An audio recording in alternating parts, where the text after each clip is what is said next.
رب اشرح لی صدری ویسر لی امری واحلل عقدۃ من لسانی یفقہوا قولی۔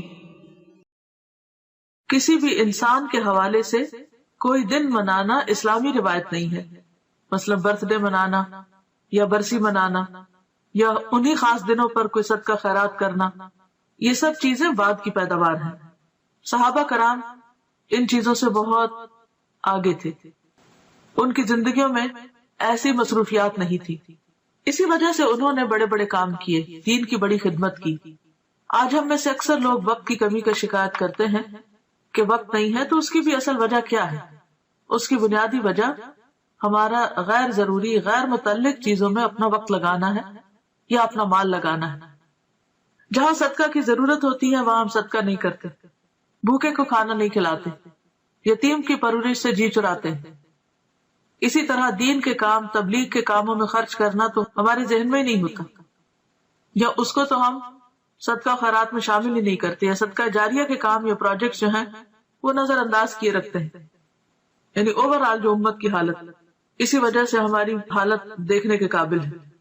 لیکن پھر ہمارا مال کہاں جاتا ہے؟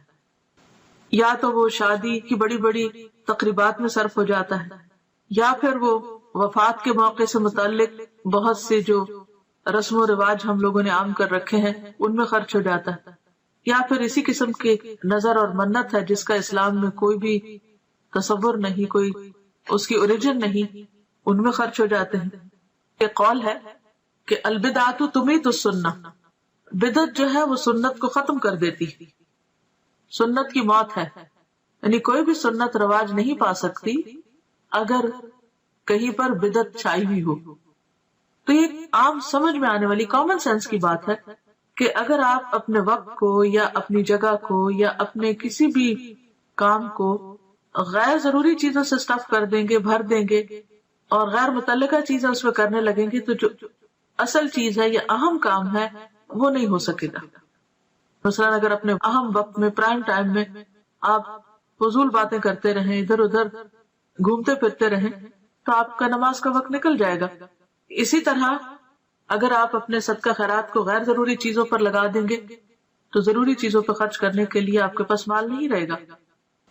اسی طرح اگر آپ کی دلچسپیاں صرف انٹرٹینمنٹ میں لگ گئی تو آپ کے پاس وقت نہیں رہے گا کہ آپ کوئی سنجیدہ کام کر سکیں۔